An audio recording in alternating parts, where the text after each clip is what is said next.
Ye, walaikum salam. Kono ma las abe nyadi Quran. Sise.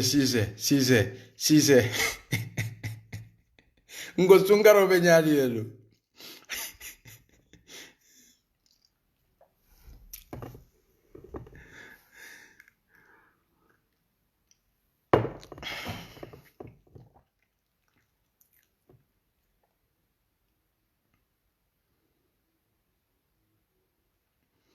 مرحبا بك يونس. وعليكم السلام.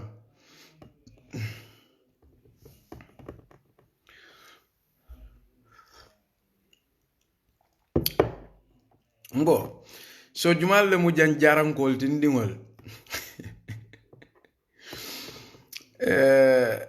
Ye video dole kinyene ko jara sungo kake o nyama bar mbina o fanam folal.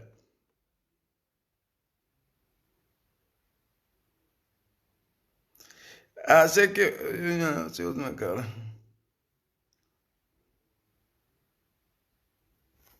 Volume mo man bete ha. Fal bu kam moy. Malonde. Alkam moy le ba alkam moy.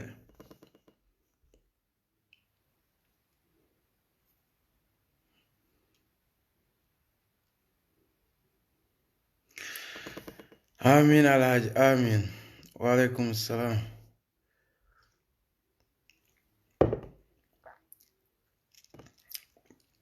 Tiya drame. Dam kunangol yalla wol mum bari wolle. Ongul korna. Okay, volume mo betar.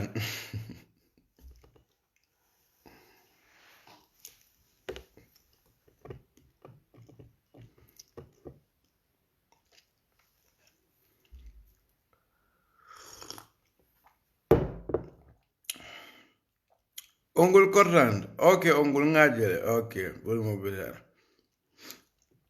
Ngo ningo ongul minul konton mu je drame timbe wolle la de. Dam kunangol wolle mun na ongul. Amin. Wayak.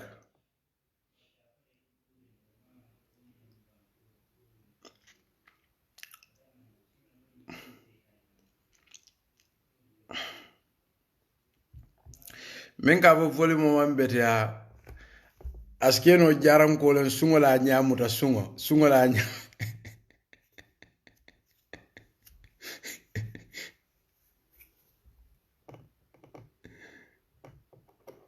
Nguna ma bere.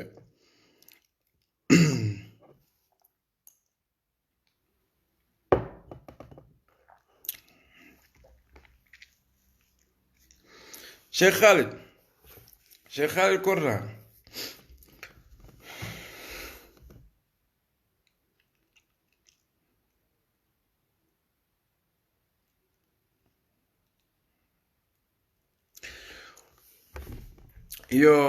الحمد لله الذي هدانا لهذا وما كنا لنهتدي لولا أن هدانا الله ثم الصلاة والسلام على من بعث رحمة للعالمين بشيرا ونذيرا محمد بن عبد الله وعلى آله وأصحابه الذين خذوا بالحق به كانوا يعدون وبعد على تنتلنا أتنتو كلام صلى الله عليه وسلم okay mbe atendo ko ambe sallallahu alayhi wa sallam ana la bunton kol mumebe ana saybo layina qadaw bil haqq bi kanu ya'dilun minul tata ka kiti to nyakan woto nyakan ne tata kila kiti el kuntu min sabata kitabo ni sunnoto baba rabbi shrah li sadri wa yassir li amri wa hlul 'uqdatam min lisani yafqahu qawli jaranga takirin dole fela ka fo nyendingo yo mbe duwala folo mbe ni sunkaro min kono inshallah fo ala senna sungol be muta ay na barajol inshallah ay be kenye barajoti ay yamfanyen na nasi kuwol bela inshallah ay mabe sunkar jama fanan na min binana inshallah taala alama alay woke ntol naltol be o gola fanan lafta letaro le kila comme nyun chocho min be kerin Gambia awamol be diamu kan yalon ko aljahil yaf'al bi nafsi ma la yaf'al bil adu jahilo ka kuo ka fangolale mi yalon ka jawobu ka kala mbade gambianol mbadi misilmol mbadi misilmol ngo kulle be je min katina misilmo ka ke misilmo te haqqan yaje ala nin awafu alkanu kun wa man adlam mimman iftara ala allah kadhiba liyudilla an-nas bighairi ilmin ويتخذها وزاع ولا ليضل الناس بغير علم إن الله لا يهدي القوم الظالمين لفتن من فلجان على كم فو من الظلم ممن افترى على الله كذبا مومن تونين دروك مي فنيالا على كم مومن تونين دروك ومن الظلم ممن افترى على الله كذبا مومن فنيافو مومن تونين دروك مي كملا على كم سبحانه وتعالى ولا ناتفون يا فنيا ليضل الناس بغير علم ككماسي كمولي فيلندي اتا لوندين تا يا لوندي تابول بر على كو اتدي ان الله اتدي لا يهدي ابوك كنندروك قوم الظالمين مولا من يالونكو ايتول فون متونيندر لالتي اني يفون تونيل مبارين غاميانول على كو مومن فنيافو مومن تونيندروك مي يوليالاتي على كان nga sengal ya lafta al tulolo nabak wa man adlam mimman iftara ala allahi kadhiba li yudilla an-nas bighairi ilmin ngo ning alaka nyimfo momi yalonko ite ka moli filindi ko le mallondi soto dami janne beddunal yewto muntumalen Gambia mbita fo banko kam yalonko sainteng Sheikh Mohammed Abdallah Fati wol be balurinje Sheikh Mohammed Lamin Touré wol Sheikh Hatabbo Janna Talibol, Sheikh Isa Dabowol, Sheikh Ismail Manjawol, Sheikh Ibrahim Jejuwol, Sheikh Umar Fabajite wol, Sheikh Kebo wol, Sheikh Dr. Kemo Sedika wol, Dr. Bakem atondi fon Sheikh Bakemo Surwa Fati wol, Sheikh Umar Danso wol, ibefo Sheikh Chorna Dabowol, ñu lonnal mi alon kon ke befo banko kay be balurin yesiye beke karamolti manna tuwabu du kodi nyinna imanta Gambia tuwabu karanna ya arabic le karan jamal be kon ya alquranu be tankay kungola karanta ye sanji tannani sanji muwan sanji tansaba ya beke karanti birin Gambia fo dino jita banko min fon ko kila wuluta dami yalon ka be shartole kono pour musulmo la musulma la tunkungo do e timma akakeje maka dami yalon ka be shartole kono ni be salole ke nyaatilinje maka ni me nyaatilinje la salo buka muta biri alquran ayo jida qad nara taqalluba wajhika fi as-samaa falan walliyannaka qiblatan tardaha fawalli wajhaka shatr al-masjid al-haram wa haythu ma kuntum fawallu wujuhakum shatra bira ayo jida saibo ya karam Madina jame ko na ata moli ke nyaatilim Baitul Maqdis ni ngofo bi wolem Palestine bira ni ayo karan ako haythu ma kuntum altata dawda fawallu wujuhakum shatra ibe jimo ko na nyamin itonta wole nyama do ye nyatilin kabale mafo ngambatu salo e bang so wo maka ni me nyatili woto la salo buka mutahani te e fonyo wo maka wole bunyata dawoda ale adde danyim banko kan baraka nyanta fango kila sallallahu alaihi wasallam wuluta wolto anin saibul Abubakar ni Umar wol ni Ali wole bunyayata dawodati alqur'ano jitaw bankole kan hijo ka kew bankole kan ni wa hijo mutata moma ala junubo be se kafari ka ba wulu nyami wa hijo be misilma ala shartol kona bala tunkungol kon wa maka masihu dajjal ate dunna wa makani wa Madina wa maka filote dunna woto alal tulul nabakat hiya allati bi bakkata mubarakan alal kafal kanu kun hudan lil alamin fihi ayatun bayyinatun maqam ibrahim man dakhalahu kana amina masihu dajjal be futala dulabe do fo makani wo Madina wo maka kanyanta kila wuluta wol wakila wala fisiyata mo folo ni mo labangol ala mewmen de dañim banko kam Hassan ibn Thabit ako kila sallallahu alaihi wasallam wa afdalu minka ita Muhammad lam tara qattu ayni wa khayrun minka lam talidu an-nisa'u khuliqta mubarra'an min kulli aybin ka'annaka qad khuliqta kama tasha'u ala ka fo kila la inna fatahna laka fathan mubina liyaghfira laka Allah ma taqaddama min dhanbika wa ma ta'akhkhara ala ka wa yansuraka Allah nasran aziza ala ka fo kila la ko نون والقلم وما يسطرون ما أنت بنعمة ربك بمجنون وإن لك لعجرا غير ممنون وإنك لعلى خلق عظيم نون والقلم وما يسطرون ما أنت بنعمة ربك بمجنون وإن لك لأجرا غير ممنون وإنك لعلى خلق عظيم فستبصر ويبصرون بأيكم المفتون إن ربك هو أعلم بمن ضل عن سبيله وهو أعلم بالمهتدين فلا تطع المكذبين ودوا لو تدهن فيدهنون ولا تطع كل حلاف مهين هماز مشاء بنميم مناع للخير معتد أثيم عتل بعد ذلك زنيم أن كان ذا مال وبنين إذا تتلى عليه آياتنا قال أساطير الأولين سنسمه على الخرطوم إنا بلوناهم كما بلونا أصحاب الجنة إذا أقسموا ليصرمنها مصبحين ولا يستثنون فطاف عليها طائف من ربك وهم نائمون كلا صلى الله عليه وسلم ala ka fo kila le innaka la ala khuluqin azim wala fi sata momoti ala ya deda wa kila e minfo ala kaminfo nin aya tara aliyate ala kanu qul in kuntum tuhibbuna Allah fattabi'uni yuhibbukum Allah nin aya tara ali ala kanu subhanahu wa ta'ala ala bulanyin kila noma wa man ata ar-rasul faqad ata Allah nka nyimmin be fo aliyaten ndol misil molu na jiko nka nyatili ndami minka atina misil mo fon ka ke misil mo ti salo ni bale ke nyatili makala ni me nyatili njela salo buka muta makan kol ma fo moye batu makan kol ma fo moli tolle fisiata moli beti makan kol ma fo moli ko tolle bota kila bote tolle bala bote la kabiro le kono umar na abubakar wolni ali wol mol mi an ko be balu kono e ko albedu na arjana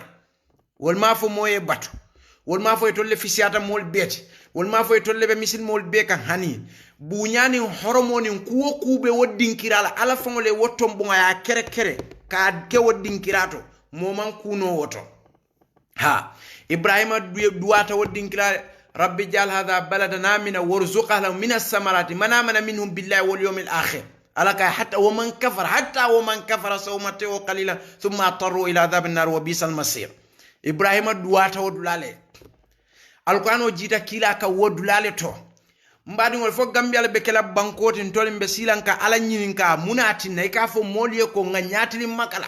muna nete ala ka fo moliye makala fisiata muna na yite ala ka fo kila mu arabolti muna ne ka qur'ano jindije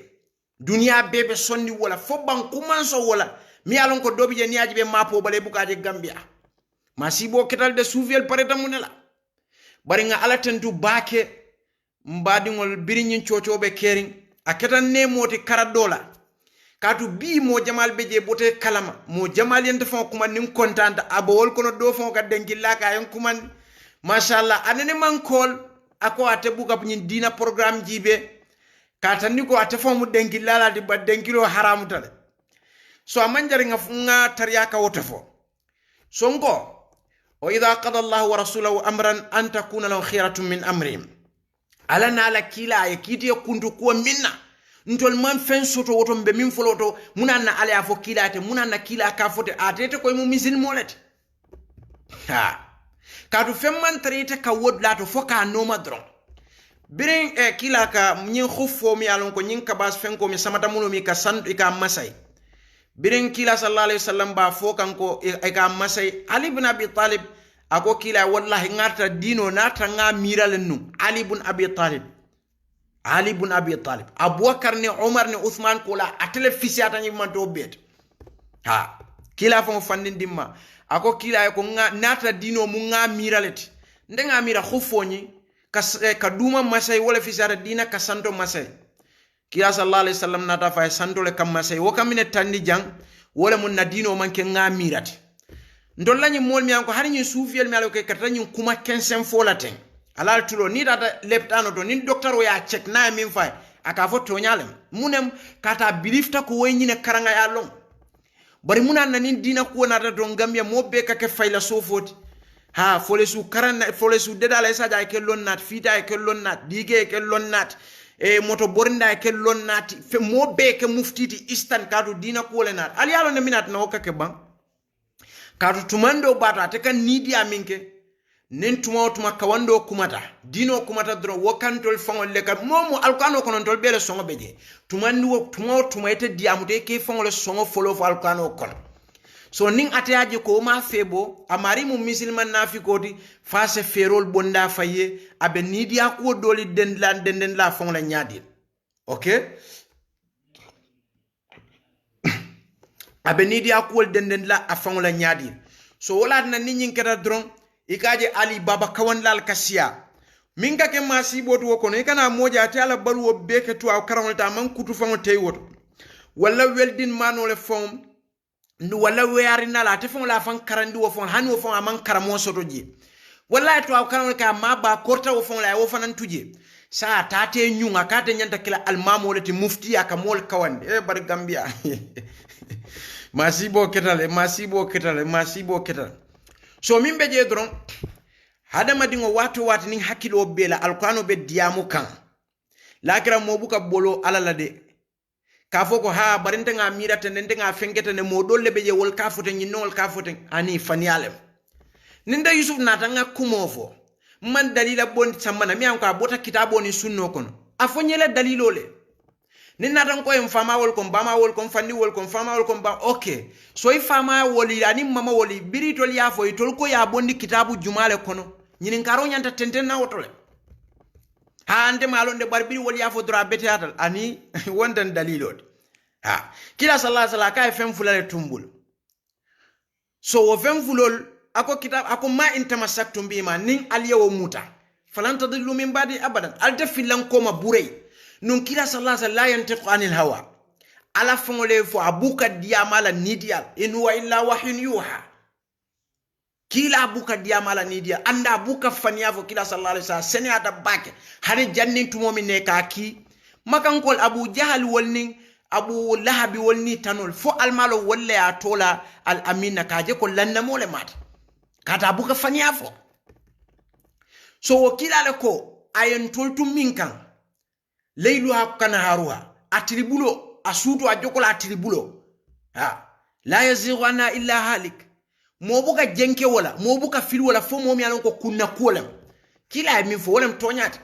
so ni mole kumo fo dino kono kitabo ni sunno to yalon dol fo beje na society kono gambia wol kala fi chochole te keri tol manta dulato ha ye tol ka fo dina chocho te kerinde molle ka wuli ka faniala alqur'ano ni kitabo ni sunno kam ndol kana ka fo hani alqur'ano nyine fo hadiso nyine fo so nin dol beje wol yamira chochole ti tol fana mudhabdhabina bayna dhalika la ilaha illa wala ilaha illa itol ye fanke ko ka dino le enjoy Allahu akbar so yajal itol beje wole nyam kila sa wol mi alon ko elkal fanke o nyam yalon nim mo fo yala hakili dia koma tesmata nala hakil dia wo samba dino kan aka stupid world nin tumo mi na adama dingo sida fa kon tela brain ka workle nte smart tale to aw karam la karola mambala bawo fen jamal tapale al ni suñarol ni kunta wol be ka keje so bari nin atata fa la wo smartness ni aka ka wo samba alqur'ano ka nin kila la sunno wo buka work ha hani nun do kafirol alay munefo be ko yaay wonna so يا أيها الناس اعبدوا ربكم الذي خلقكم والذين من قبلكم لعلكم تتقون الذي جعل لكم الأرض فراشا والسماء بناء وأنزل من السماء ماء فأخرج من الثمار رزقا فلا تجعلوا لله أندادا وأنتم تعلمون وإن كنتم في ريب مما نزلنا على عبدنا فأتوا بسورة من مثله وادعوا شهداءكم من دون الله إن كنتم صادقين على جيبا من فوق فإن لم تفعلوا ne almake walan tafalu an warta kenola fa in lam tafalu walan tafalu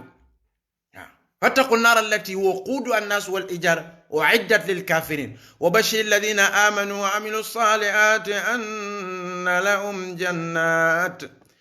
تجري من تحتها الأنهار كلما رزقوا منها من ثمرة رزقا قالوا هذا الذي رزقنا من قبل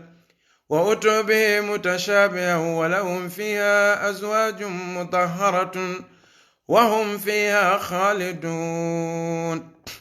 وقال ألفوا كمن فإن الله أقوات على لا يستحي الاستياء ولا ملوتي بل كم جانس أبوك كوري ولا أبوك تجي ولا على أبوك نوما كم مثالو تا ما بعودة ما فوقها من جوك سوسلا دمبان ولا من دوياتوي فأما الذين كفروا فإن الله لا يستحي يضرب مثلا ما بعودة فما فوقها فأما الذين آمنوا فيعلمون أنه الحق من ربهم وأما الذين كفروا فيقولون ماذا أراد الله بهذا مثلا كم مو فيليرول مول ميان كوي تاتي فيليتا كم نغاف مول ميان كوي كيفان كوماندي سمارتنس إسا إبه بافلي فانغو ألا دومونا أنا كمثالو تا سوسولا ماذا أراد الله بهذا مثلا أكابول نياما يضل به كثيرا ويهدي به كثيرا وما يضل به إلا الفاسقين so lafta min vola janin tumo min na hadama di wotata fo atlas mat ne so akas mata akawole samba dino ka ha bartem barniya make sure fo bartem bar muna na nyingira bar biri wod lata lon ka stupid tale ha kadu kila ni min natan ka wotimata le femman da sawot so itela plano sambano plano ika woke fa suwo kono comme ni la fa bungo lola ya te fa mala suwo kono bun koto le beje ise plano ke bo bungo nyi ba maintenance la nyadi ika okalla suwo kono bari dino kono ebuka fen kuta samana no to yo maintenance wala na ratu abdu ilafta alla suwo kono bun koto mi je ka boy ka bundolo mi betiat ha ise plano samana wodo wala for example ni lafta sunyaro kela wala lafta wuliya fola wala lafta molte motinyala ha ise plano ke wodo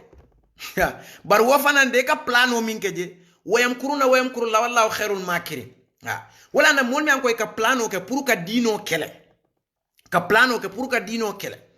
ale wala ay la plano fole alquran kono ka ba buru kala nyamin ani la plano nyin kata nyamin ha innal ladina kafaru yunfiquna amwalahum liyasuddu an sabilillah fasayunfiquna thumma takuna alayhim hasra thumma yughlabun ha itol ka fero min beke kana fulo min fongo be bonni fongo ka dino kele abe mu plano li bare munem wo be kana jume tol fongo kunle kan ha وإذ يمكر بك الذين كفروا محمد ليثبتوك أو يقتلوك أو يخرجوك ويمكرون ويمكر الله والله خير الماكرين ياجا so dol beje wol be half and half itol nafika mali mantra kuto de itol kala file chocho ek nemmen kamera chocho be kerin ibe fongo ke fongo le nene chocho mantra kerin de birin kila la jamano kafirol beje le ka fanyandi be kol fola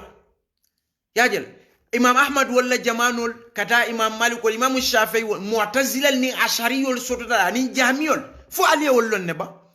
wala ka fo imam ahmad mu'tazila kalom man sanyato ka fa imam ahmad dalun wa mudil nyim filitale nyim mala ba nyim malo mimbe ki afilitala ka mol filin imam ahlus sunna wal jamaa so ni wi ka fo imam ahmad wal ngaje bi mo ka finti la yarif aslahu wa faslahu ila saate fo donko wala saate fanfangoto ibuka wol dol kuma ni misilma ya ku bem fangola so ni wozi walle kana social media et wa karon ke ma fudandi danda grade 9 woli ma pass ye fonyo do beje wotata ay wayarin weldina fangole fango karandi wala man karamo so to fango gambeno wolle kana social media banko kam yalan ko mamela min touré wolle beje imam abdallah fati wol c'est isa dabo c'est atondi c'est ismail manjawol ba kemo surwa fati wol umar fabajito wol docteur baba wol docteur kemo wol ato c'est umar danso wol do atondi fon c'est chorna wol c'est jeju wol ha si mo lamin touré wol mom yalon ka man grade 9 exam o fo pass aye fonyo mom yalon ka tata welding ya law fo man karamo soto to wayarin wole kana wo molbe banko min kan ka wala kumo be filige mom lamin touré mi ko yesi be ke jame islamia ka qur'ano karan ka dino ke do ko se ata bojan na talibol imam abdullah fati wol minan koy kasika alqur'ano be fasat se ibrahima jeju wol usulo niaje amuma fo kan usulo fele lore se umar faba jite wol se kebu ya alqur'ano tanka ya alqur'an tanka dula lo jami wol be mol karan la mundu man gammenol beta fo be wolle na kumoli be fillaje wolem fo kitabo ni sunno de ka fo dalilo fele ma fo bulante umar faba jite wallante seke wallante imam fati walla mo lamin touré hani nko ala nin kila ko fele lare fo gammeno mundu malem bankobe yele mala fonga tanka walla kumo filije mom yalon ka fongo aket welding manol mat walla ka wayari ne ko fonga man karamo sotoje walla nyin no wa english school le ka maban wolle bina kila alla ka wan lalti alkasi alke la moy ban bar wo fongo te kranto la banko fonga kayroti de moni mi yalon ko ila sate fongo kono hani almamu man sote buke tambindi fan kadum ma fo mose furedi la yaku walle ka fure salindik ite hajila le kalwa sapu follow fo to jamme ngoto sapu follow to wolle kanasi facebook wi koy ka gamyono le kawandi ka fali ko nyi lonnal kamim be fo ani ale min fo kila e makan kol wol manke misil malti wol mu abiyelleti astaghfirullah asha kumo nyi sembo ni imam fati wol ni nying si mohamed lamin touré wol ni se datondi fan se isa dabol kamim be fa be man sabati weldin mano e mimfo wala wearin la wala nyim yanko man kutu taytu aw karam fo africel message o fonga buka karam na correct woka fo ente mimfo wolem to nyati ikaw moy ite misil moy ka wala kumo moy ikanyi nongol be la kumo filije ni lonnale be kalo ka fo musique wa haramiyat le harakat aharamiyatale harakat misil mo be al haramiyalo wol ka wo foye mo manna wa halal yandi te bul fo weldin mano wala wearin la wala mom yalon ko ya bula karam min fangola alte nyinin ka nyinu fo 40 mintole jumale mom yalon ko alhamdulillah fo abuka karam kuno pra salo e betia bar masi bo kiral de abuka fatia fongo karanno pra la salo e betia fatia mi yalon ko salo la betia ba tele bara nate betia da salo ka betia na man betia salo buka betia bar woseke masi boti de malo nyin lato fo alka mira bakele bam malo nin tumo min nangani lonnal min befo anno kila sallallahu alaihi wasallam ko al ulama warasatul anbiya lonnal lem annabiyo mol ketalat okay lonnal lem annabiyo mol ketalat ala fal ko fasalu ala dhikri in kuntum la ta'lamun nin al malong ali moli nyin kam nu yalla wollem lonnalti nyin mi anko yesiye beke dina karangolti society be lo wala banko be kamente la wala ye alquranul tankay dingol ye alquranul tankay ye karambungol lo ye jamengol lo moli kasali ye kal yatimol makoy mo kana mi yalon ka kete kawanda man arabu kan fon moy alqurano jitani kan min fongol na fa aba fasar le nyadi aba fle jaranka kan be betil bo jaranka kan aba fona ka ke jaram malo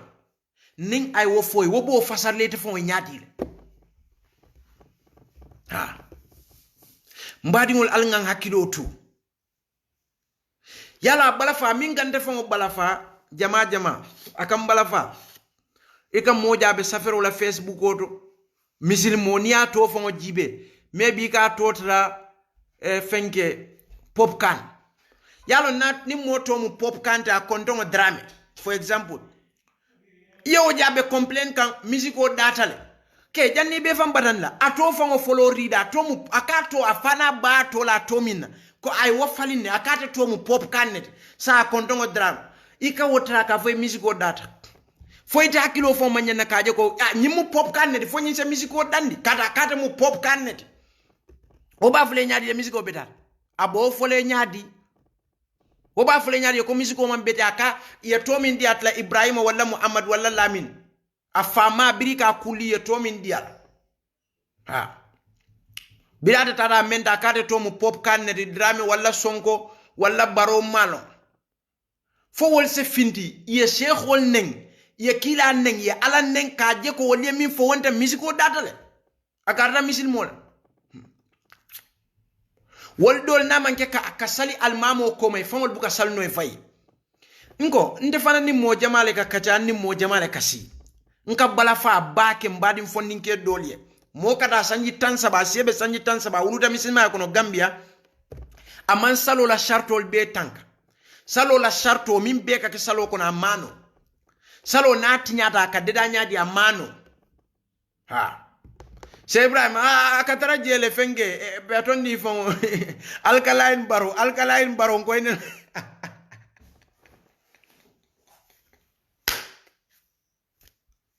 Sebra akatara jele alkaline baro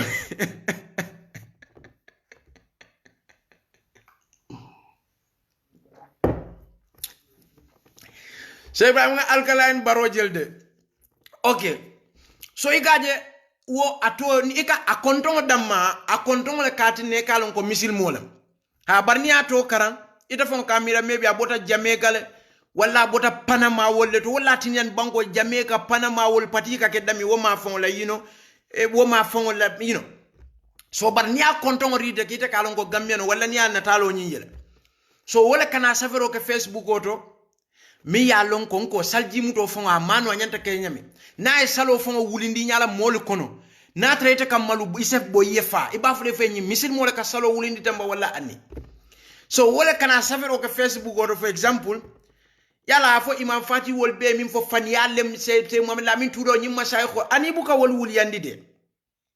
ika alale fan yanda nin kila sallallahu alaihi wasallam yemin fo mbew misalo dilalla kila biring ay makankol kumandi akoy innama ana lakum nadhirun bayna yadi adhabin shadid ntemo aliyem masalandir lalti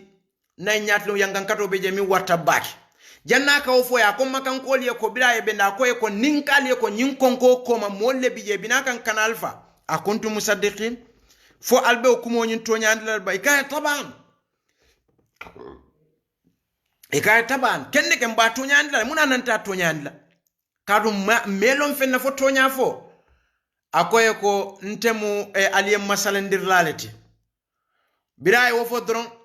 afama dinne Abu Lahab waka tabbat yada Billah bin watab ma atoni afwan afama dinne Abu Lahab waka ko tabbal laka sa'ira al-yawm ha halako ni danko be bibu mebe ali hadha jama'atana aw ali hadha da'awtana nyine mu kuwoti yentol be kafu nyokam min kamba ha kado kila e min fa manke kila la kumoti alale kila ya mar praf so wala na ala ya jabi tabbat yada Billah bin watab ma aghna anu mal wa ma kasab al yajele so ni kalon na so ni ga mo garan call please mo garan call so ni kalon na la kumo bay ni mi hakiloti ka hey mo garan call astaghfirullah alazim mo garan call abakuntla so ni ka ala nin kila la kumo bay ni ka lon na la kumo bay ka bulela fon yike nen wol ka kumo min fo ala nin kila min fo wol ka wole fo ha yemin kana alqur'anu nin kitabo ni sunno de ka wole fo no min fo o jawyata ikaje gammianol dol beje say wol me wuli fen kama fo kanyi lonnale ka jelela fo almalon ka istihzao ke kila sunno sallallahu alaihi wasallam wo kam mo kafir yandle ba ha ghazwat tabuk birin saybol tata kelola ta Auf ibn Malik aman kendea nafika fulol ye ektusta kila bulata kume sotebe bunkon aka monyo ko mara aina mithla haula qurra'ina arghabutunan wala akdhaba alsunan wala asbalana inda liqa birin yowodron Auf ko kadhabtum al yafanyale fo la ukhbiranna rasul mbekila kibar la nyinna ali alo ne kamune fo ba ko bi gammian oli ka gammian fonninkel je Facebook oto abala fa ka wara wol jama babe je hani tay mamo fo ngoy manu ni bes ni wol dole salo fo ngo wulindi nyale be sila le kumbo ite kam fale kam mebe bala fale yel ha jahiliya man betal malem betankala ha jahiliya ngay be bale mate yawla misilma ya dino fem folo min lata mo kam min bale ku ata purala dino fololon mol mi alon koy ka jele sunna mol ni lonna la bi ka bulele be nenna be la pareñal ni la kol nenna alka ku fo wol mal ka ke ko tambitale no nafiko libe bun kono akamo nyoy mara aina mithla haula qurra'ina yani ashab rasul sallallahu alaihi wasallam kila la saibol aka entenne mammoje komin nanyin qur'an karanna wallam kila la saibol arghabutuna mon woman kunya nyunulti wala akdhaba alsunan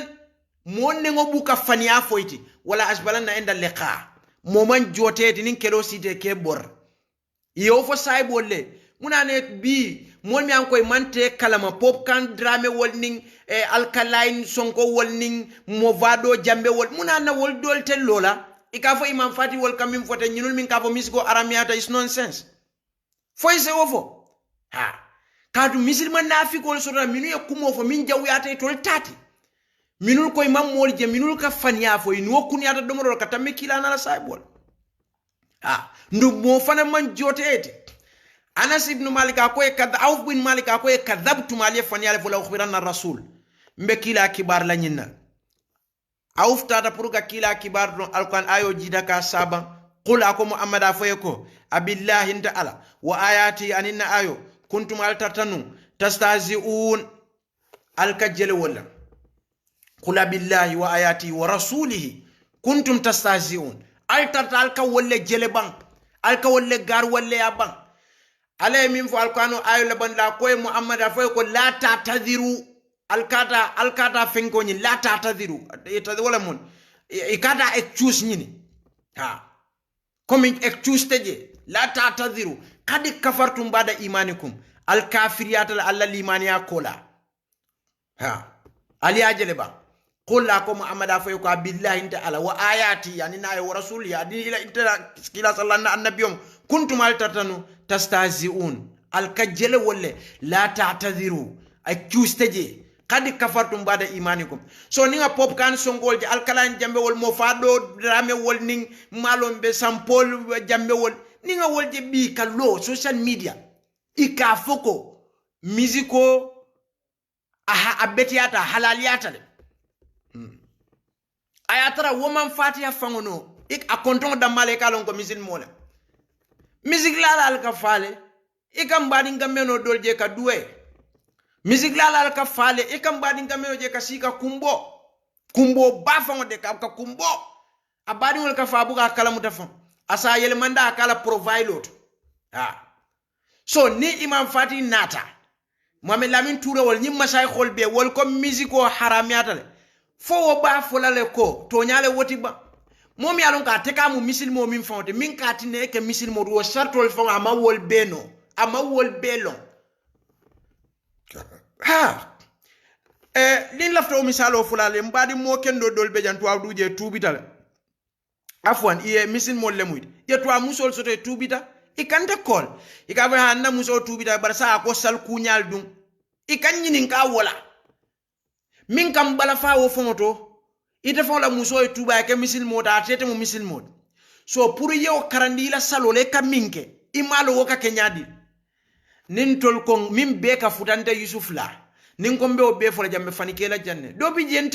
jente ka fo le mune be masibo kedale wo jama lebbe mbulija wo million ha yusuf ndara muso nyin tubi da barsa ko sal kunya la lafta wolle lon nayino yalon dema angale mo nka fele ko karandi sal kunya no yalon defo malo nyi nol ka kenya min fo ya bsp nyina ngana fo misilmo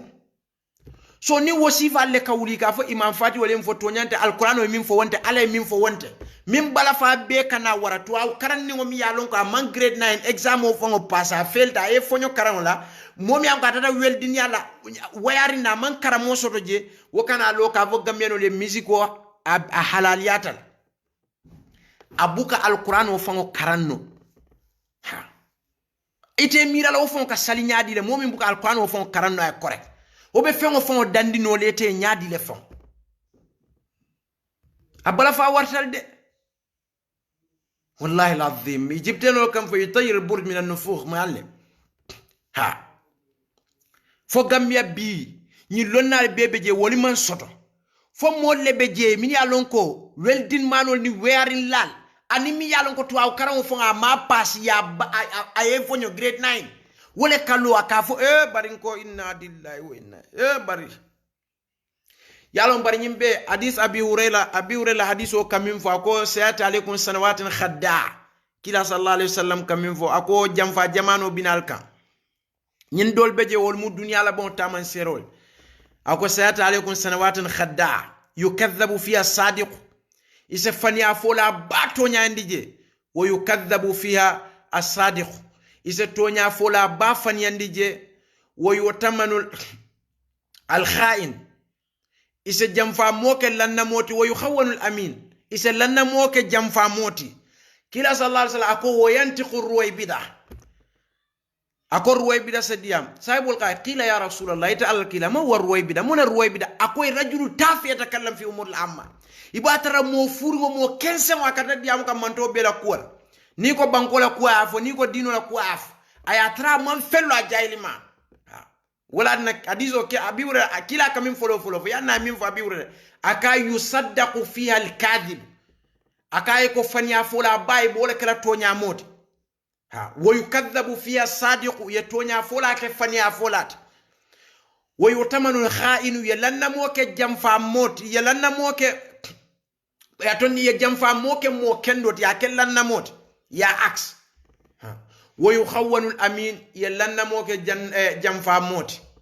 wayantiqu ruwaybida wo misalo lem nyindiko tumomi na mol betay be imam abdallah fati woni se aisha woni mohammed lamin touré wol se bayma jeju wol umar faba jide se kebo wol to se torna dabo wol ba kemo fati usura fati wol se umar dansol ka walla kumo betu weldin manol ni wearin lalie animi yalon ko to garan fa tata walla mo fon pass wala wo misaloti wallahi momi yalon ko billahi wallahi tambe amman fatiya fangono ala salo e betea ate hajila ni moli fango benta salo wulindi akaramo mu fo gambe say moli ka wulu fayele to e kelon nati be buka karamo soto fo ngatra karamo le wala like sufi kunda woka keno jele sufi ya ka foi famase keno wolieti ake karamoti so ni wo fata don anita man fen karan e jahil ma yesi ala palaso rede fane ke khalifot woka keno sufi ya كانوا ممو أصله تتعلم فليس المرء يولد عالما وليس أخو علم كمان وجه كلا صلى الله عليه وسلم وجبريل يا كرنيل على جني ما سيبو ميام كجماعة باب بني سوفي كندا كذا سيرين نونين دو بره جدو سي أكرندا من كرندا جد أيسي أيكه وليتي أكتي أكتا مكا كنا كوا من بكرة سوما كاجل أتمو دوا جابي مورولتي مول بلا ساتيتو يببتارين nko almol ye fe abula nyim hadha filmin di hadha samak laban tamrin di hadha ma yanfash hadha abas hadha junun nyimu nyama to yalti fo almawlo so man jakali nko ndanta baake nda yusuf ning aya trafongo music la le fongo en kol ka fonye ko be sungaro le kono Sheikh Yusuf nam itala Yusuf ti ba ha okay sorry ndamu music la lalti mbatu ngana music wala linkol kiyena music o man betia bar biringa o fa nga ko look aman jari yo fonde nga wolon ne to ngal ne kama betia ngalo ne akonye no bari ko molle bije minul ka so do beje way min fonye akata mu sufiyel tinu anda fana be molle ko mi yalon ko kam bane mbake nga akonye bari bi mbota sufiya kon la sunna mo mbo wolle no man kay munem akonye chagol la ko nata chagol sufiyel lote ko nyanda kodo dilela nyanda kodo dila chagol la akonye music la nata sufiya lota dunia betema hani alfali tol fon la alfal benda alnene aje gambia jamen jumala kon walle tol sufiya fon ikabe ka fa alnga alfatiya ta pour ndingo e keddenki lalat alnene ngo yaage jumala la kulli dulato alnga alfatiya ta pour ndingo e ked music lalat kulli dula juma yaage jumala la kulli bengot jamengol kono kebal ka duwa mi anga duwa tamalale anga duwa fengo alni aje ko alnga duwa dengilala leba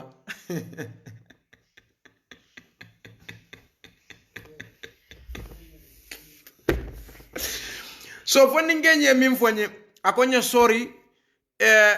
ndefana mu molete mi alon ko kenne mbake nga yam fate wala jannika nke bane nga fenge nga no yam fate wala wonta na problème allo ngoto coin modol yen ko la kunun sudo yi ko mol dol finde kannem facebook o do kambane ngo alal fan dahan momo en tol nen folo ni min fo enta Yusuf nen ite ba jibe kanje ya moy afaye yam fatal okay ne ayen na wululal len nen alama ale woke wole junube kafaroti birim fama alma ale yam fo kay rahimahullah anim bama be baluri alma ale yam fo kay so ni momi ye wol nen la kreni sida bo nyoto ha ala se woke wole barajot ba ni momo enta Yusuf ko nen wallahi ni min ba jibe kan ima faye ko nte ko yam fata ma ko tu afaye yam fata walla yam fata wallahi ndu nalafta se tenten ne wol nalafta senne sembanen ayam fanen ay tenten wallahi wonte astaghfirullah alazim astaghfirullah yalo ngam min nim bulu balla jarangol kata miram marare ngam min nim bulu balla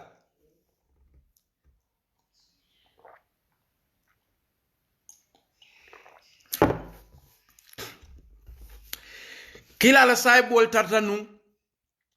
ike dodo ta ika seroro ta ka bula kunto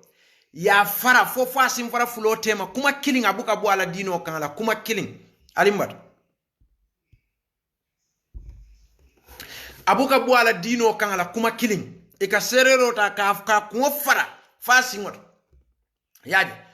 so nin tol nataje ko nendiro kila sallallahu alaihi wasallam ka akol lana allah man lana walidai alay mo dankal mi ya wulula fulol danka saybol kay ko ya rasulullah kayfa yalanu rajul walidai mo ba wulula fulol danka no la nyaade akoya be nyim bane naw fane ya bane ate ya fam bane nyi no fane ya fam bane so ndela famim fola moli o fon siya batale mo wo tay mo soto kanendir ko murundi wallahi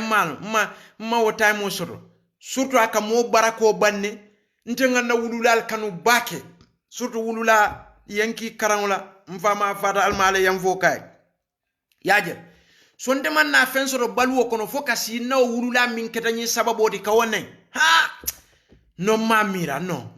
mamira no na wulula ba wayen kolle aka kumbo aka fonya Yusufa ya loy ko mol be nen kan hu ngay ko namba ko nyina ngay be mela kumbolal de narda mol ka dino le fo molye iketen nen te ka dino fo mole ka kumbo wala ngay ko fatmara dame be mela kumbola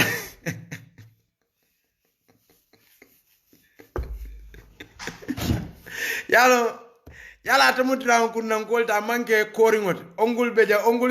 ko boni yala tamutran kunnan ko manke koringot ngai nata dino ngawle fo molye andu itale yente wulu yento pato yen karandi wala kam no ala ya fonye nim murtana na mol kan wal yunziru qaumahum idha rajau ilay wala allahum yahdharun ni imurta ni murta na mol kan se man se kawen se fenke se kawani nge masalan tumando bato iseke fenkod iseke le kunna diamol ya kila nenne fengo be fama fani afola len korte la ite few vello fo ala fengo ko kila sallallahu alaihi wasallam alquran ko ma yuqalu lakayta muhammad ite fem folema illa ma qad qila rusul min qabli fo ayatre kuma dolle fo annabiyum yo fo annabiyum dolle ma jannita kanana fo yo fo annabiyum dolle ma jannita kana ha so fo isa wol fo ma yaje so comme wo kata ke pour isalo wo nyama mol mi alon ko nim momo ba jibe kan momo ye moja yenen afay ko yam fatay wallahi yam fatay annun ka duantol nata be ke mo kendo ti nyaato momo yam bama wol ne yam fama ne alama kele barajo ti ni fra la kele ni wol so bo nyoto so bari inshallah mol sa kata bake min bala fa ka wara bi dol fa be je be nyen drol la social media ikata wulu famantra baluri wala wulu ba so aka wonen dromin ka be mol nen na adama dingo katale fa wulu lal min be kaburo ko na ke kunna kuya sababoti abe balwo kon mo tata sama fa yaje ha mo katra balwo kono aya tra wulula fuloli ye fa tra mo kendo le muyti tata ala batole be ala la nemo kono atlaw kunna kuyame akake balwo kono ala e wolta aye bondije ay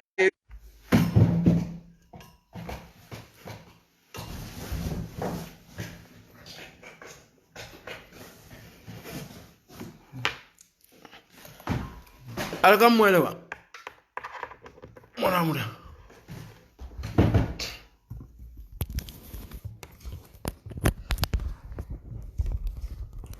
so aliaje ha akata wala tina bete ata bake mo surtout misil mo idingoli ye kuluni dinola Musa birani dhil qarnayn bitakan itate nin dinno benda hatta idha laqiya ghulaman faqatalahu dhil qarnayn dinno fa Musa ka qatalta nafsan zakiyatan bighairi nafsin laqad jita shay'an nukra aka yeni kendole mutayafa yaku ko nimbala samanande dhil qarnayn man fen fa bar birida da foy sita dhil qarnayn abe sotul kahf altaje ako Musa amal ghulamu dinno woni fakana abawahu mu'minin ala wulula fuloli mu'mino lati mo kende balle muit fa khashina yurqama tuyanan wa kufra dinno nyi mukunna ku ya mo baleta katum mo le tonyela be boyla mol kan silata fo ateka wo tonyendro nin kulyal minke fo ala kata la wulula fuloli be nemo min kono ke bondi wo kono kayele mandiye yankan katoti ha walatna betata bake mo ibe wulu fen min tule ko mani man trabalu wo kono so ni mol mi alon ko ikam moli nen internet to be moli banen imam ya fo janne nala last program imam Abdallah Fati ako banen dir la ñu wuli a fola te kere mim fa be mu woti kila ala la danka molem ha ala la danka molemat nin tumo minna mo kata kala wulula fuloli danka woto itama wol kanu ha wala nanga fo mole ni lof ni modas de ni lof de ni fenko modas de ta si bama bale ka fa nga sulfita wontende modas de o mu birrul walidain net ibe wulula fulo buñale be respect la ibe la ya maro no male be nene le be kele la frenoti be jelen le be fenkele be ya marla ku ha ye kay jonti barite me bama ke fenti society kono foka bulala don kanen wokole kata save ka I love you mom jumaite wole love ite you don't love your mom ite me bama kan kadu ite bama nenne fo ala koy bulata atela danka jongol kono la ne aliaje ko dhil qarnene dinningo fa ay dinningo muta kanatay fo Musa fo jakalta ka nyinin ka wala dhil qarnene ka dinningo nyi mukunna ku balati awulula fulol fa kana abawahu mu'minun le muyti fa khashina yurqama tughyanan wa kufra dinno nyi mukunna ku ya baleti ala kunna ku ya nyin kamala atuda dumandi bala wulula fulol nyimbe silari ala kata wol bondi be nemo min kona e dundi yankan kato kono abete ata muso ni ba nyin na fosi yallo me dino soto wala nabirin kila sallallahu alaihi wasallam ya fa ko fadfar bi dhati din tarbat yada mi dino soto wota wokola nyi sabol min tutaje akoni wolta a jokoni banku kenso bi bulola te muna mimbo ko ne yolon ne ba imalon ha so moni an koy kam moli nen social media nyim fengo to ten comme se Omar Kamim fonde mi yenne yam fata welde non momo baji be ka fayende ko yam fate so bar mi en wulula fulol nen e alama woyeke woliye barajoti ko abe sabatri nyamin ayeke atekam masiba wulengoti ndo ate ala wulula danka wala ay kentla wulula le barajoti ay ke atla wulula le dankoti khadar yo imaje ci alaj ko wala to fanya Musa ne khadar wala fam shukran ci alaj yaje so nin abe wonyama andum say mol min kan ndro ke ma wol fode mol min fana yalon koy ka wonnen dir respond nim moye nen droke hana yete banen kate jo ibe jo la prum ha ibe jo la prum foy lafta kata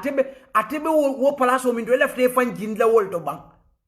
foy malo wo fon ket la maqamo fon jindile aya tanite la ko ate abama na fama dankale foy de fanan be kafula fele ke bama ni fama danka bang na e banen tambide la ajola ni sa fono yam fata fay yam fatele ha afay yam fatele na yam fo dani bulu afay ko yam fatele wonten problem foni ngem yam message bi ako ha tanyi sufi ko ko na bota jele ako kadu munem ako ntenga wo jali domi na ko fo biri muntu ma jali keba nyin ken no mi yadu ni jahannamo kono bi wala ka kala Quran karandula ko di talalat ako nyam fa ko ma beje to nyaale mot atale ka wala Quran karan ko do tala bi aka duwa pour Quran bato eta nyato ko do e lava nga ko so wakata fo misiri mo fon la balwo nyanda tarawo nyamale ba akonya hani nga birin chakol la ko nata aka data le suufiyel bebe deri ya mutafe katu mantra dina kuto itol be nyin khalifa yani fawoli kumandle ma katila aka somale je jabi mo aka mala aka kenyami fa ka yele mala bamala okay itol bole kuoto moli e warandi e terenom ilo warol ni ka op depensol ni wasada do mol min fenke nite wol ma tron ise bango yele mandibu yaja ngayo ko ha akonye ko ha nkayo ko munatinna albuka diamol akonye kadon dolbe kata kukili wokan ha ngayo ko okay so muna ne ko yele matale a audio be messenger be mul messenger akonye ko yemi voto nyalende kadu fele fanan iko misiko datale andun alfal ya moyle ibe alfal min noma imanson ka fem vol bebe deri woka nkaye suufiyel la baluwo be nyame manta dina kuto ni min koy suufiyel be dina kuwol to fanyalem ha suufiye bukala kamfaje foni ko gamote kela ibukala kamfaje foni ko moriyama betea ibukala kamfaje foni ko qur'an karoni nyi gamol ni nyi sugula ni nyi kaburu juru abe mu bina wala ka kadla kamfaje bar mose kila la sunno tinyanyala ay alqur'ano tinyanyala ay ala nenga nyala ay dino buruka nyala be dera makata la haji tewoto algana kuma moy baka man time soto wala de amma wala aji soto so ñu mu tujjar din tujjar na sabin sur maye tol mu wallati wala nante mamuda kadla en kuma ngat la 50 rijalu din haqqan lam yakunu nasabin wala haramiyin walakin hunaka nasabin alladhina tahawwalu ila rijali din nasabin wal biyamiya ko hawwalu ila rijali din ha wo mu tonyalti so moli anko se hakilo tu bake momo ka banendro ke social media aka sunna mol ni sunna alfal neng wol buka wala moy ndol buka wala moy alama be minna bula ndol fon ko ngona ne wallahi yam fatay hana en kuma ni so man na se diamu yam fatay wonten problem annu nimmi mbaji be ka yaja fay yam fate ne akan na wululal neng na wulula muso ni na wum fama almala yam foka mantra balur ninga tar lakira ni wol sabo nyoto ndaka nen drominke wala wol mu wol junube kafarol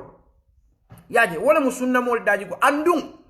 ite kada kam fa ya foko foy ka Yusuf le I like Yusuf we wawa yete fani ya respond banendro no ni ya respond banendro le man like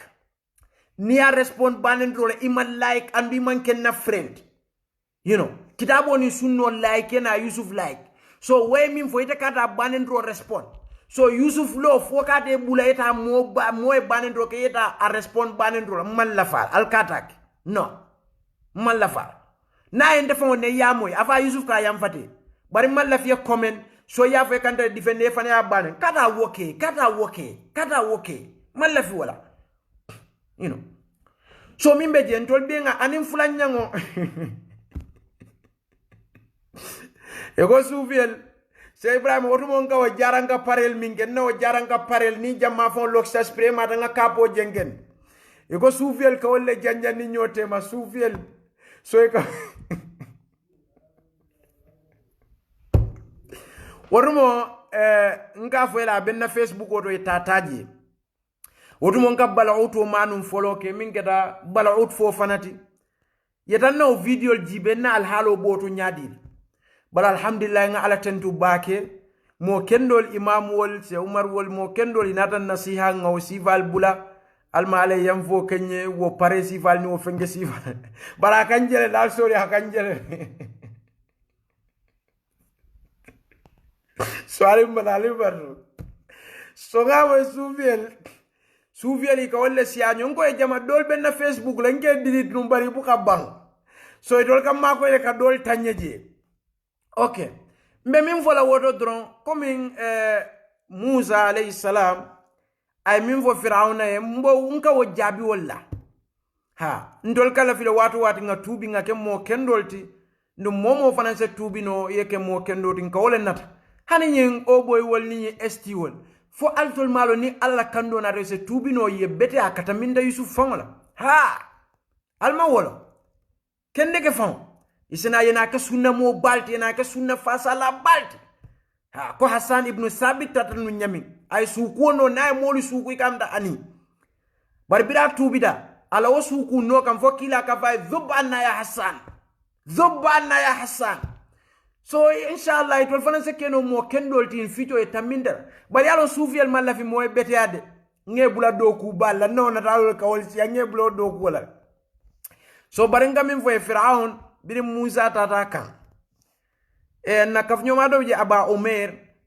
mashallah karamolen kafnyoma ba wotumo aka sukula kenu bal'ut fo fana fangono so ila sate mol wo yalla moli kanyin gama kol ni fenkol min keten so kala sukol ni kenni woni na fenko se ka fala jiba tata ka sukol la bal'ut no biri afuta nanka ko yalo hadama dingo katale faka fo Firauna ni tele be kukili wala sufiya ngai se ko nam Musa bila tata Firauna ka alam rabbika fina walida ولبست فينا من عمرك السنين وفعلت فعلتك التي فعلت وأنت من الكافرين موسى كاي فعلتها إذا وأنا من الضالين ففررت منكم لما خفتكم فوهب لي ربي حكما وجعلني من المرسلين بنا تاتجي أكو أفتتا فرعون كألم ربك فينا وليدا فانتلا ميكولو جيت موسى ودين ما ولبست فينا من عمرك السنين يسي هافوتو بيك مبولجان وفعلت فعلتك التي فعلت انت من بيك لا كوجا والنفيا بيك وانت من الكافرين كاي ودت فانا مكافرون موسى كاي فعلتها يمين فناك اذا بري وانا من الضالين اتم بفلين ففررت منكم لما خفتكم فوهب لي ربي حكما وجعلني من المرسلين ياجل وقول على ناتنك مو كندو تانك النبي موت سو ني النبي موسى لكنيم فمي alonko ay ala diamu nyoya Yusuf wo mu jumalet ndefo bu kala fe kanyin blato koy ndi mo la fam ntata nun tenne sa en tubi tanketa mo kendo manke mo kende no manke mo kende de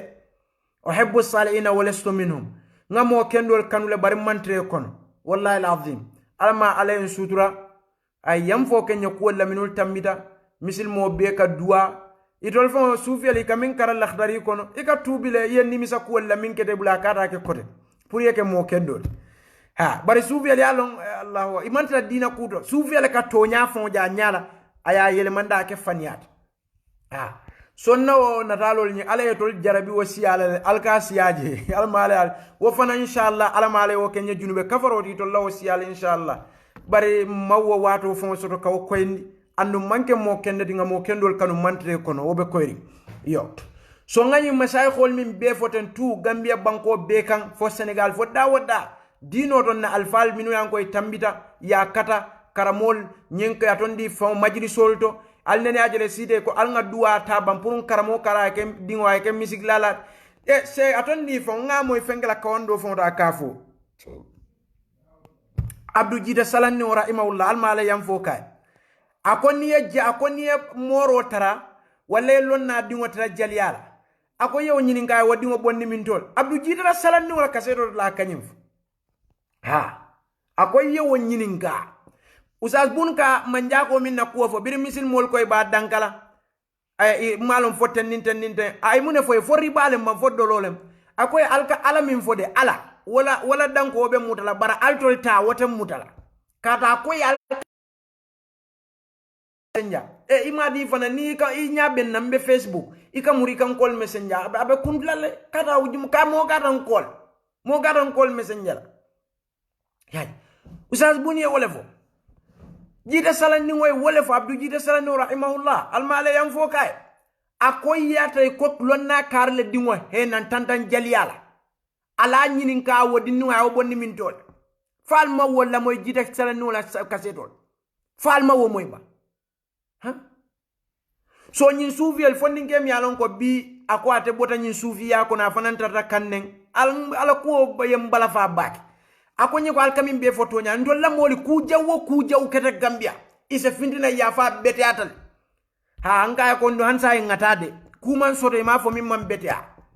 kam musol la nyoyana ko mala geya sufiel la keba banko kam bal out fo fana ka datale jamen ko na foto Allahu akbar be kuman tuwabol yo fo Gambianol ke fan kam fan ate fo ko do fo je mi alon ko tuwabol fo hakilo ma woto je kada te ko se tulo fo manu ala na man dunno ko mala yake wobota je ako chakol la kuwa data ka kodo dila wobota je ako nyimisi ko nata ala talibol min banu ma jawa kalba ket baka iko fanan data al ngata de man pare folo de yen nganyuru min be fo yo be dandile audio ni video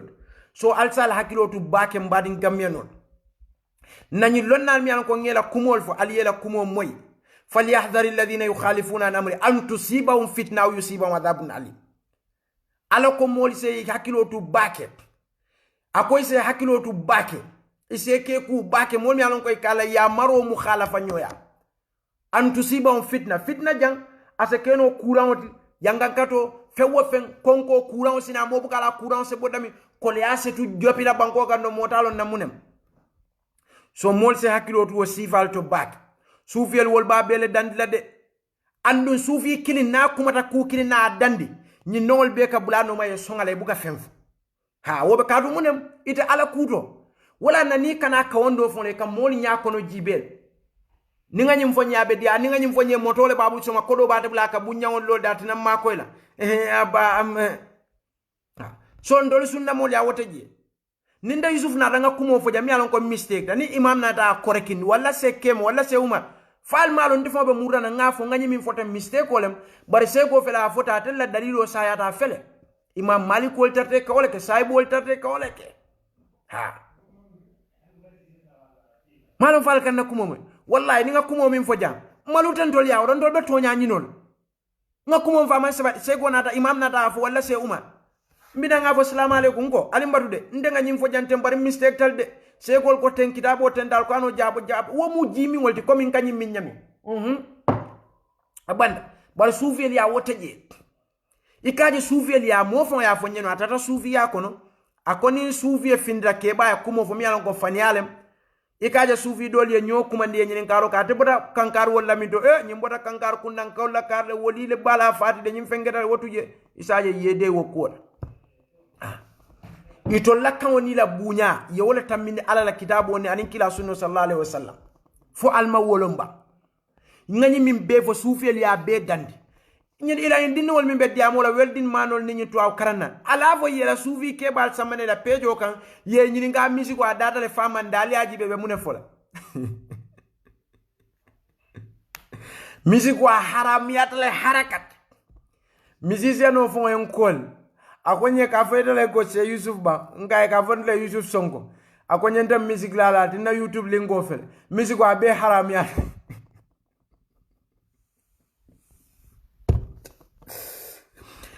so afele diamo jam farantol bina tala nafilo la inshallah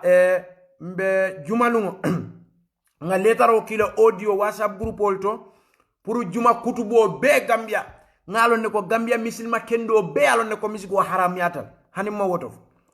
bari ko sayo abuka tonya fu baraka sonno moti nyal sai mansur wa ka mo sai wahu degade bari ka sonno moti nyal wa kamala do nyin juma nala kutubo nga message ki imam se Umar se Kebo bakemu se Umar Danso se Ibrahima je ngaki be mfon la WhatsApp ngaki be se Kebo wol kaje ko juma nala kutubo be ka musique wala haram ya tandi ani musique ko do la haram ya ka ko indi Gambia no bela inshallah nyin juma nala momo ite musunna molati be da wadda jame wote ka salindro ke je ni selta mimbaro kan kutubo be ke wot na fonni nge do fana mbeje mba tentla mba jayila baka ya kata bake karate mu nyim moflo la fam solta ke la musique wala la moy do be je o manke musique la moy la tin safo bari nyun ko la tin na tata ay nyim fenko lay aya nyini fo ikamim fo video nyindo kuma jawol mi ke fo nini musol katranyami aya be natali sutuman ni kela nen droli ka fo dama be record nyi musu ya ndol ni ko ni kuma jika kuma jawol fo dami sorry ika kuma jawol fo dami ani kunyal minka keje aya be fenga be seninyana pour ka je ko ngamim fo kumoto dalilu afele wa dalila jama fo wote je ngon kamin fo musique wa haramiyata Gambia alnene aje alfati ko ngata min tole kariye ke musique lalat bari Abdou Jida salno mi fora imahullah comme ngaw fo tol soufiyel fa moy dalilo bawe ka Abdou Jida salno ka Allah moy bakale rahimahullah al male yam fo kay akoni yellon na dingo trajjal yala akoy nyinin karo ke wodinnu abama bonni min tol Abdou Jida salno laf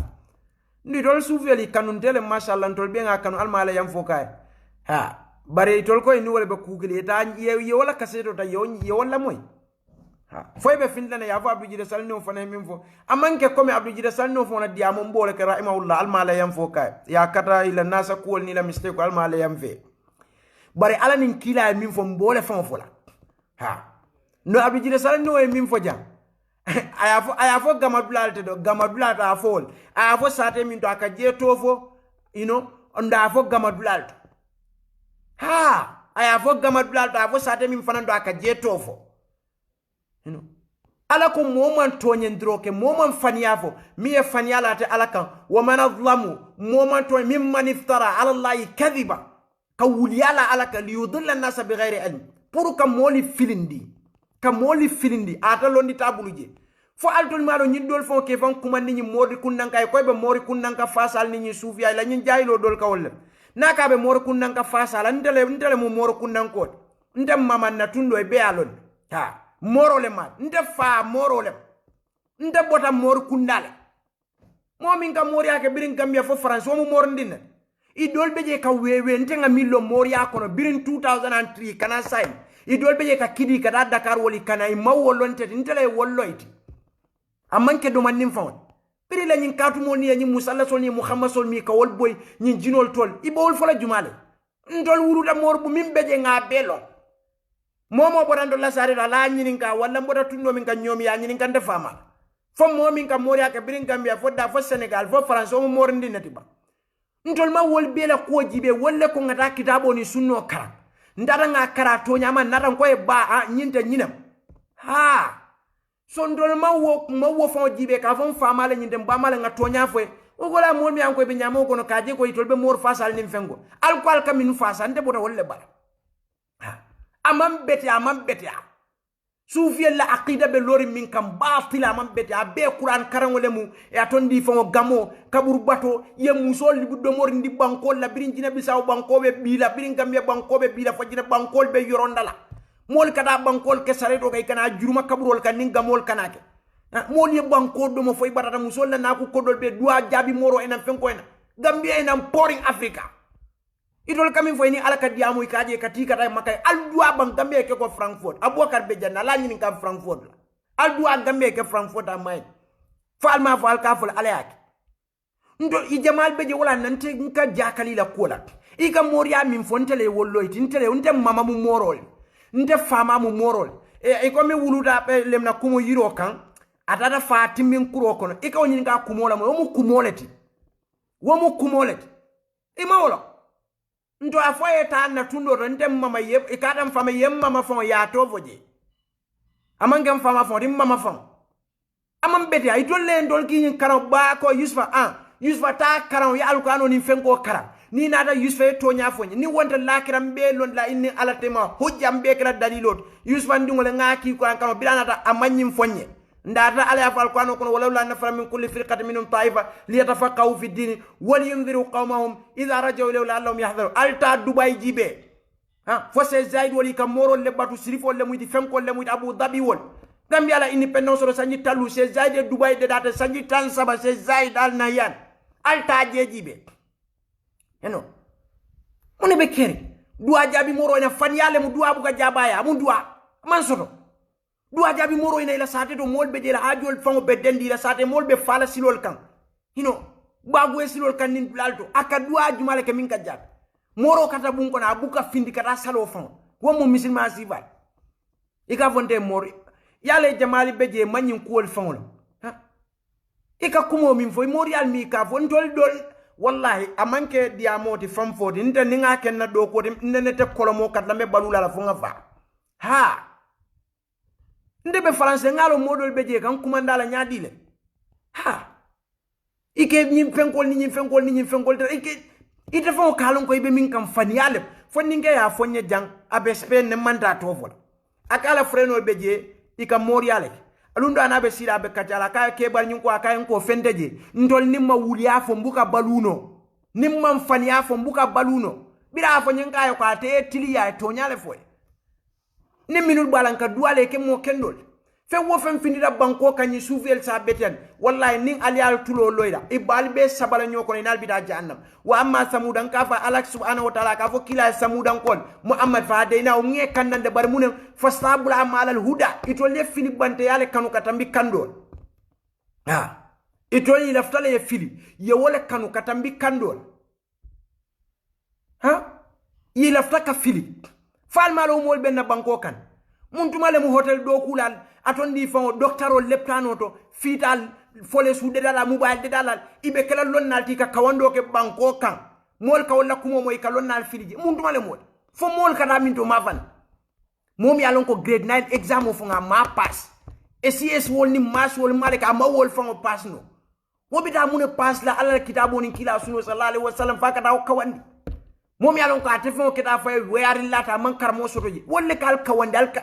ma mbe programme dan na janna dimba fela kan kol na dimba fela kan kol malam munem so mbe programme dan al sala ko bon allahumma arhamna bil qur'an waj'alna imaman won inshallah jumal wonni se kemo bina kanyum ko koyndi annumbe ima nanye lonnal mi ngeto fo be samana kilin nyim pejo to jang kanyum musique wala haram ya koyndi anin ana ko do nyin kala haram ya koyndi inshallah na dimba yon kol mbe programme dan na jang allahumma arhamna bil qur'an waj'alna imaman wa nuran wa hudan wa rahmatan ya rabbal alamin اللهم ذكرنا منه ما نسينا وعلمنا منه ما جهلنا وارزقنا تلاوته آناء الليل وأطراف النار وجعله حجة يا رب العالمين اللهم سيد ديني الذي هو عصمة أمري واسع الدنيا التي فيها معاشي واسع الآخرة التي فيها معادي وجعل آية زيادة لي في كل خير وجعل موت راحة لي من كل شر اللهم إنا نسألك عيشة أنية وميتة سوية مرارة غير مخزن ولا فاضل اللهم إنا نسألك خير مسألة وخير دعاء وخير نجاح وخير علم وخير عمل وثبتنا وثقل الموازين وحقق إيمان ورفع درجة وقبل صاري وخير ونسألك من الجنة اللهم إنا نسألك موجبات رحمتك وعزائم مغفرتك والسلامة من كل إثم والغنيمة من كل بر والفوز بالجنة والنجاة من النار اللهم اقسم من خشيتك ما تعول به بيننا وبين معصيتك ومن طاعتك ما تبلغنا به جنتك ومن يقين ما تهون به علينا مصائب الدنيا ومتنا بأسمائنا وأبصارنا وقوتنا أبدا ما حيتنا واجعل وارثا منا وجسنا لمن ظلمنا وانصرنا لمن هدانا ولا تجعل مصيبتنا في ديننا ولا تجعل الدين مبلغ علمنا ولا تسلط علينا بذنوبنا من لا يخافك فينا ولا يرحمنا اللهم لا تدع في مقامنا ذنبا إلا غفرت ولا هما إلا فرجت ولا دينا إلا قضيت ولا حاجة من أوائج الدنيا إيا لك رضانا في إلا أتممت